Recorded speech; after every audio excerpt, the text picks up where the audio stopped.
One final question. The government is not doing their job. Do you feel as the director that perhaps like not only the FBI, but the Secret Service needs to have a complete reconstruction? Or do you think it's still put together the way that could best do its job? The FBI that I see every single day, having visited all 56 of our field offices at least twice, many of them 3 times, the FBI that I see engaging with state and local law enforcement from all 50 states, that I hear about from prosecutors, judges, business leaders, community leaders, foreign partners, is an FBI that is respected, trusted, appreciated, and that is there for people when they need them the most. And that is the FBI that I see, and I'm very proud to be a part of them. Any comment on the other agencies? No, I'm not going to comment on other agencies. Appreciate your time, sir. Yield back to the chair. Gentleman yields back. Director, I have just a couple quick questions, but I want to give to the ranking member a chance to say some remarks or questions, and then we'll be done. Thank you, Mr. Chair. First, I'd like to say, as somebody, when I grew up, I watched The Untouchables, and I think Elliot Ness would be proud of you. I don't know about J. Edgar Hoover, but Elliot Ness for sure. Let me ask you this. In Memphis, you put Memphis and Nashville's FBI together, kind of consolidated, and in one office. And we have, I know you've worked with our U.S. Attorney and others to work on our crime situation there, and it's gotten better. But is this change in the FBI relationship there where we're not going to have an office necessarily? Tell me how that's going to affect Memphis. So I want to be very clear. We're not leaving Memphis. What we are doing is... Nobody should leave Memphis. In fact, most of the songs are about people going to Memphis. We are... They leave Nashville. They go to Memphis. Recognizing population growth and the threat environment, we have instead taken, if you look across the state, instead of having 2 field offices in Knoxville and Memphis, we're creating a Tennessee division headquartered in the middle in Nashville. But we are keeping the offices in Knoxville and Memphis. And in fact, when it comes to Memphis specifically, not only will it not result in any decrease in the number of agents there to work, actually, strange as it might sound, it's going to allow us to increase the number of agents who will be assigned to the Memphis office, including to tackle things like violent crime, which I know is of huge concern. And the reason for that is really the effect of this reorganization is to be able to reduce administrative roles that will be more consolidated in the middle in Nashville, but it'll allow us to increase the operational roles, the agent roles, the number of them in Memphis. So I think not only are we not leaving Memphis, we're actually increasing our investigative presence in Memphis as part of this, and we're going to be able to continue to collaborate closely with our great partners there without skipping a beat. Thank you. That's reassuring. One of the questions was asked over here was about previous assassination attempts on presidents. And obviously, I know you're a lot younger than me, but you probably did. Did you ever watch The Untouchables? I have watched it, yes. They had one of the programs was on Mayor Cermak. You know Mayor Cermak? I'm sorry, I couldn't hear you. Mayor Cermak. Do you know who he was? I do not. He was the mayor of Chicago. And in February of 1933, there was an assassination attempt on Franklin Roosevelt in Miami, Florida. And Mayor Cermak, C-E-R-M-A-K, was killed and said, "I'm glad it was me and not you." Allegedly, he said that. But anyway, that was an attempt, and it failed, and that was, Untouchables brought it into my consciousness. But thank you for your work. I appreciate it very much. And I appreciate you're not looking into changing our Democratic nominee. That's something we normally do. Thank you. Director, I'm still not clear in my mind. When did the counter snipers, the good guys, when did they first get eyes on the bad guy, the would-be assassin, on the roof of the AGR building? I'm not certain, but I'll take my best effort here. I guess I'm sorry to interrupt, but yeah. Did they have eyes on him before the local law enforcement was looking up on the roof and engaged with the bad guy shooter? I don't know the answer to that. I will look into that and get back to you. I believe we have the answer. I just don't know that I have it. I want to make sure I answer accurately. Because we thought, from the briefings that Mr. Abate gave us, or Abate gave us, excuse me, Abate gave us, and the briefings you gave the Congress, that they did, but it wasn't clear from your testimony. So if you can get that answer to us, that would be helpful. I want to circle back just a third time, if I could, to the Iranian threat to President Trump and some others, former members of our government. The reason I want to go back to that, because we now know that the Secret Service and Homeland Security denied resources to President Trump's detail that they had asked for. And it seems to me, if that all happened after you guys knew about the Iran threat and had briefed the Secret Service on that real threat, that's an even bigger problem. And that's why I was trying to get that timeline down, when you knew about it and when you briefed the Secret Service on the Iranians' threat to kill President Trump. So again, I really want to be careful to both be accurate, but also not to kind of stray into any kind of classified information or confirm the existence of classified information. So let me see if there's a way for us to get back to you on that question. I understand why you're asking.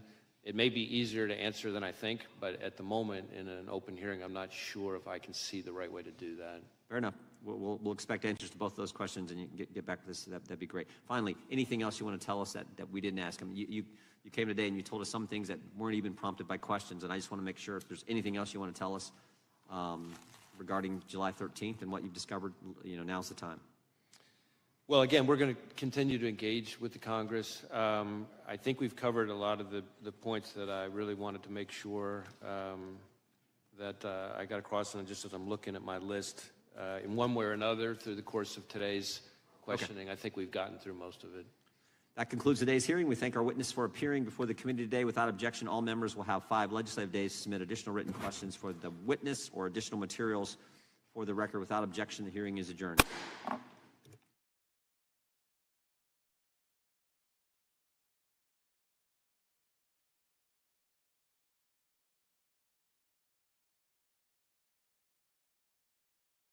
Wow, ये lamp कहाँ से लिया? From the Andamans. Private jet से cargo करवाया. Really? Beautiful. Heritage piece from Jodhpur. There are only 5 in the world. Custom बनवाया है. Cool से. और ये कहाँ से? Mintra Home से. Just like everything else, handpicked by Masaba. I think someone.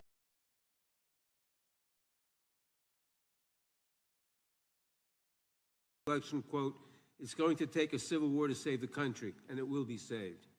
The president of the Heritage Foundation, taxpayer dollars, addressing even one aspect of the political violence that now threatens our country. Perhaps, had this Republican majority lifted a finger to help a nation that is awash in guns, the assassin Butler would not have had such easy access to the weapon he used to fire on that crowd. Director Wray, your agency is responsible for addressing some of the most serious issues of our time. The Bureau fights gun violence, which claims the lives of 40,000 Americans every year. It protects election security from growing threats from malign foreign actors who are working tirelessly to influence our elections. It protects against domestic terrorists and violent extremists who have been a growing threat in recent years and have carried out horrific mass shootings and deadly events around the country. And so much more. I apologize to you, Director, that instead of supporting you in these missions in the 118th Congress, some of my colleagues have instead hindered your work, maligned your agents, and called to abolish and defund your agency, all for political gain. It is despicable, especially from the party that claims to, quote, back the blue. And I know that you and your many agents and employees have paid the price for these baseless attacks. I know you have faced a barrage of threats, distrust, and vitriol from the public as a result of these wild, politically driven conspiracies. I know it has become even more dangerous and difficult for you to come to work each day. I may not agree with you on everything, but I sincerely thank you and every employee in your agency who continues to protect our country. The FBI is vital to keeping America safe, and I pray that today we can focus on the real, substantive work of the agency. It is the least we owe our country in these times. I yield back. Gentleman yields back. Without objection, all other opening statements will be included in the record. We will now introduce today's witness, The Honorable Christopher Wray has been the director of the FBI since 2017. He previously served as the Assistant Attorney General for the Criminal Division of the Department of Justice, the Principal Associate Deputy Attorney General, and Associate Deputy Attorney General, and as Assistant U.S. Attorney for the Northern District of Georgia. Again, Director Wray, you've been here many times. We appreciate you being here today, and look forward to your testimony and answering our questions. We will begin by swearing you in. Would you please rise and raise your right hand? Do you swear or affirm under penalty of perjury that the testimony you're about to give is true and correct to the best of your knowledge, information, and belief, so help you God? Let the record let the record reflect that the witness has answered in the affirmative. Thank you, and please be seated. We have votes coming in about 10 minutes, but we definitely want to get through your opening statement as far as we can, and this is going to be an interesting day on Capitol Hill with the Prime Minister of Israel here as well. So, Director Wray, you're recognized for your opening statement. Good morning, Chairman Jordan, Ranking Member Nadler, members of the committee. I want to begin by offering my condolences on the passing of Representative Jackson Lee, who served the people of Texas in this body and on this committee for so long. Thank you all for your support of our efforts to protect the American people and uphold the Constitution. I am proud to be here today representing the 38,000 special agents, intelligence analysts, and professional staff who make up the FBI, men and women who every day work relentlessly to counter the most complex threat environment I've seen in my tenure as FBI director, maybe in my entire career in law enforcement. Before I go any further, I also want to acknowledge and offer my deepest condolences to the victims of the horrific assassination attempt in Butler County. To the friends and family of Corey Comparator, who by all accounts lost his life protecting others from danger. To the other victims, two of whom were critically wounded. And of course, to President Trump, former President Trump and his family. As I've said from the beginning, the attempted assassination of the former president was an attack on our democracy and our democratic process, and we will not and do not tolerate political violence of any kind, especially a despicable account of this magnitude. And I want to assure you and the American people that the men and women of the FBI will continue to work tirelessly to get to the bottom of what happened. We are bringing all the resources of the FBI to bear, both criminal and national security.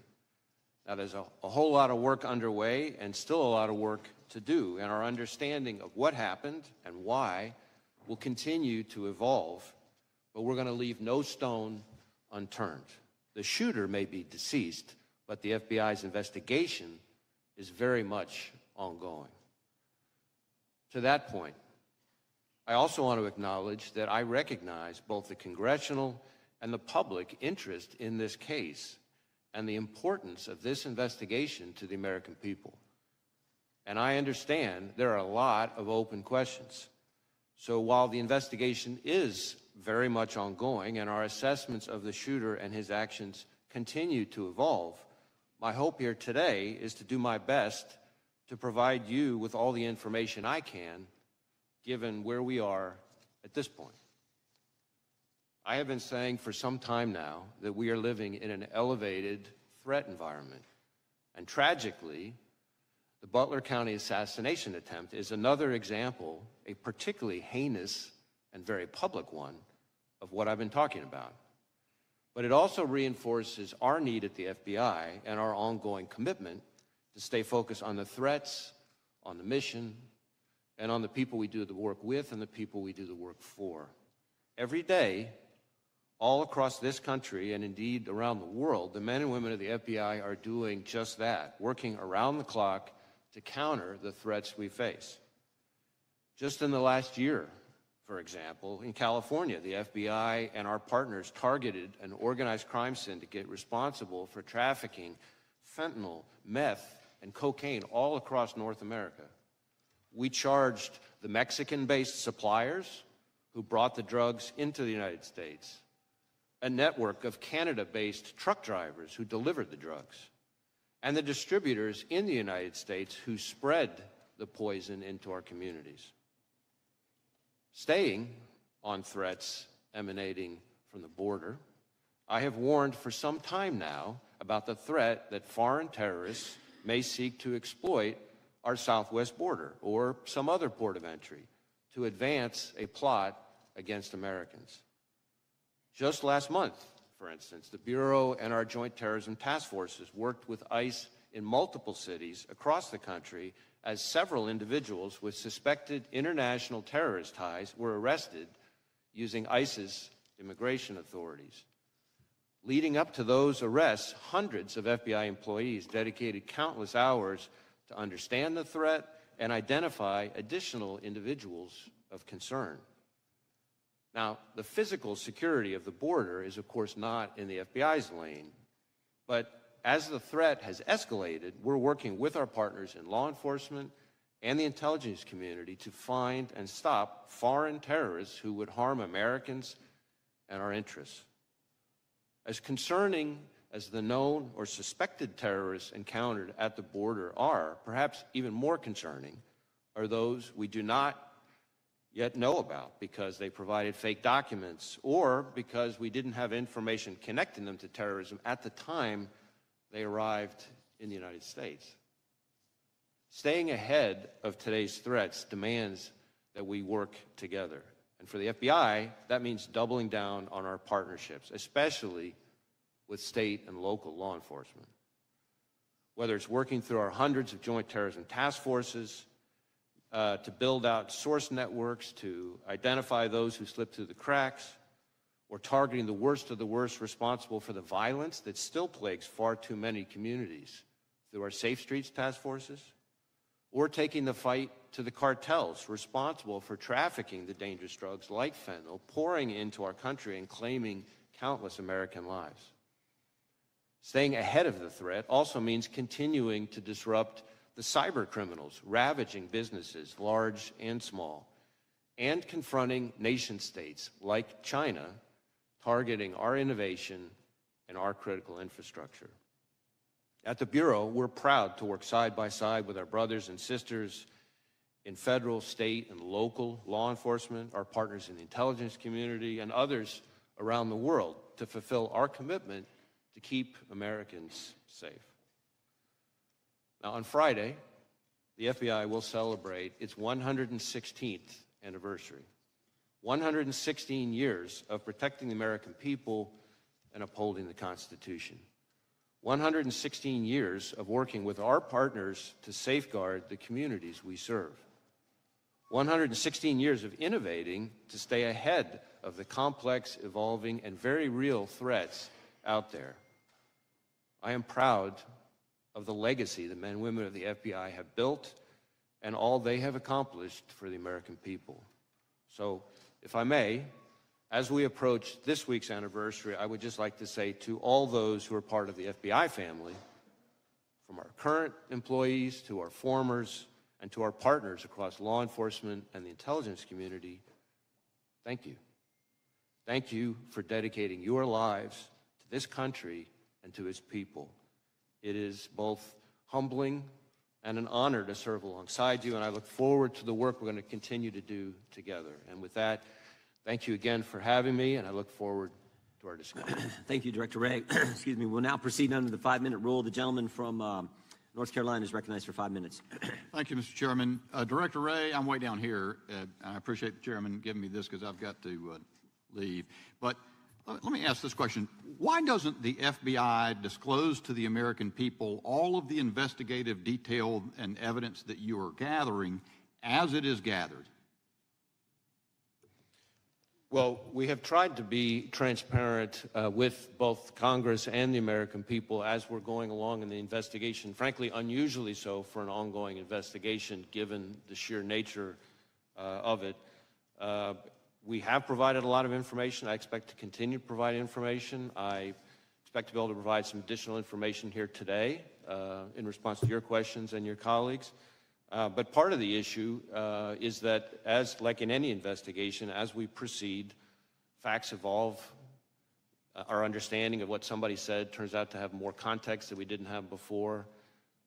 We have additional leads out there. So part of our goal is not just to respect the ongoing investigation process, but also to make sure that we don't prematurely provide information that then 2 days later turns out to be different than what we told people, because that's very much, kind of a natural part of any investigation.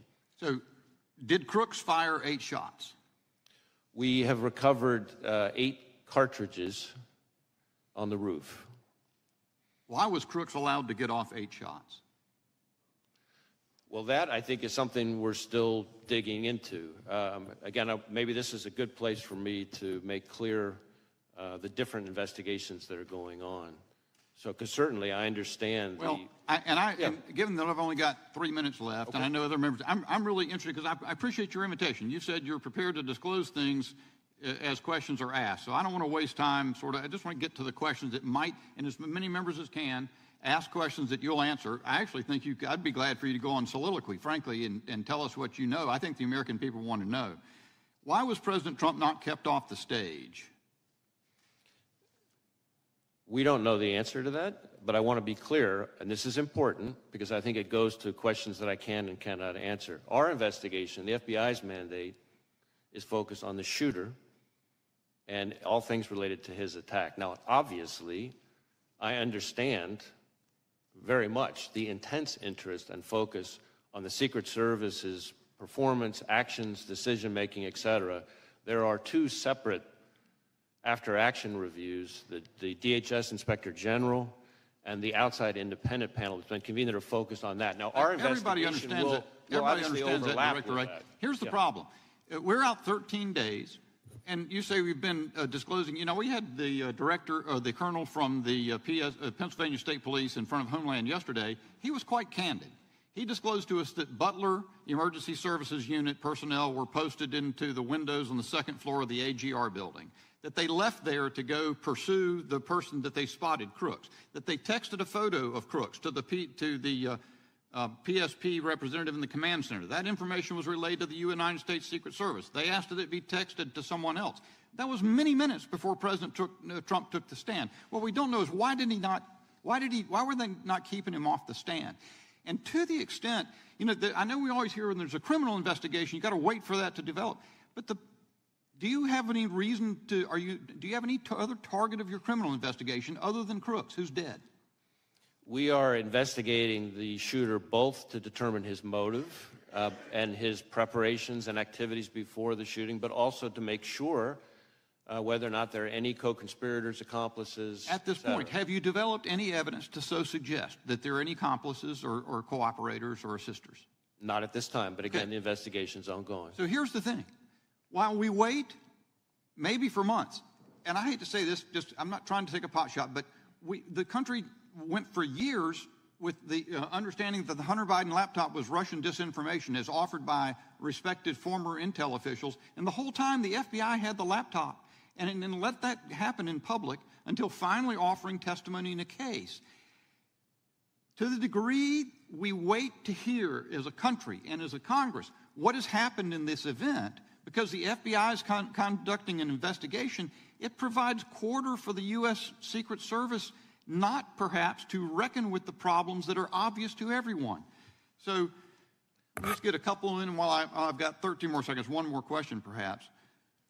Senator Grassley says that the records of the day show that there was a counter unmanned aerial surveillance operator on site. Was there? And why did that person not prevent Crooks from being able to use a drone? So again, questions about the Secret Service's performance are better directed to those other reviews. What I can tell you when it comes to drones is that Crooks himself had a drone, and I'm prepared to answer questions here today about the shooter and his use of the drone, for example. My time's expired. Gentleman yields back. The ranking member is recognized for 5 minutes. Thank you, Mr. Chairman. As I said in my opening statement, political violence is a scourge and entirely unacceptable, no matter the source or the target. Last October, a far-right conspiracy theorist broke into Nancy Pelosi's home and bludgeoned her husband. Prominent Republicans mocked the attack and promoted conspiracy theories about it. Last August, an armed Utah man who threatened to kill President Biden was killed as FBI agents attempted to serve a warrant on him hours before President Biden landed in his state. Some on the right claim that the man was simply a, quote, Second Amendment enthusiast. In recent weeks and months, those on the right have repeatedly called for, quote, civil war, with an Ohio State senator saying that if Republicans lose the election, quote, it's going to take a civil war to save the country, and it will be saved. The president of the Heritage Foundation likewise said that, quote, we are in the process of the Second American Revolution, which will remain bloodless if the left allows it to be, close quote. Director Wray, it's obviously important that we respect First Amendment protections, but there is clearly a point at which some violent rhetoric crosses over into threats of violence or leads to actual violence. Could you describe how the FBI looks at this relationship between rhetoric and action and what you are seeing around the country? So I appreciate the question, and this is an issue that I've been talking about for some time. In our view, there is a right way and a wrong way under the First Amendment to express your views, no matter how passionate or even angry you are. And violence and threats of violence is not the right way. And we don't care what you're upset about or who you're upset with. When, from the FBI's perspective, when it turns to violence and threats of violence, that's when we have to draw the line. That's when we get engaged. And there is an alarming phenomenon that we've seen over the last several years of that kind of passion and heated rhetoric turning into actual violence and threats of violence. We've seen it against public officials of all sorts. We've seen it against law enforcement. The number of officers shot and killed in the line of duty in this country is, frankly, outrageous and alarming. And I know that because every time an officer is shot and killed anywhere in this country, since the day I started as FBI director, I personally call the chief or the sheriff to express my condolences and to talk to them about the victim's family. And the number of those shootings that are ambush-related, meaning somebody is targeting law enforcement because they're law enforcement, is particularly alarming. I have made around 400 of those phone calls. It's almost every 5 days that a law enforcement officer is killed in the line of duty. And that is an example of the kind of ways in which passions and heated rhetoric can bubble over into violence. Thank you. Members of Congress, their families, and their staffs have witnessed an alarming rise in threats against them. I appreciate the work your agency has done to investigate and address these threats, but I'm concerned that we do not seem to be stemming the tide. What is the FBI doing to ensure that members of Congress, their families, and their staffs are safe? So we have a very close relationship with the Capitol Police, and we have members of the Capitol Police, for example, who are on some of our task forces. We share intelligence information about things that we're seeing, trends that we're seeing with Capitol Police.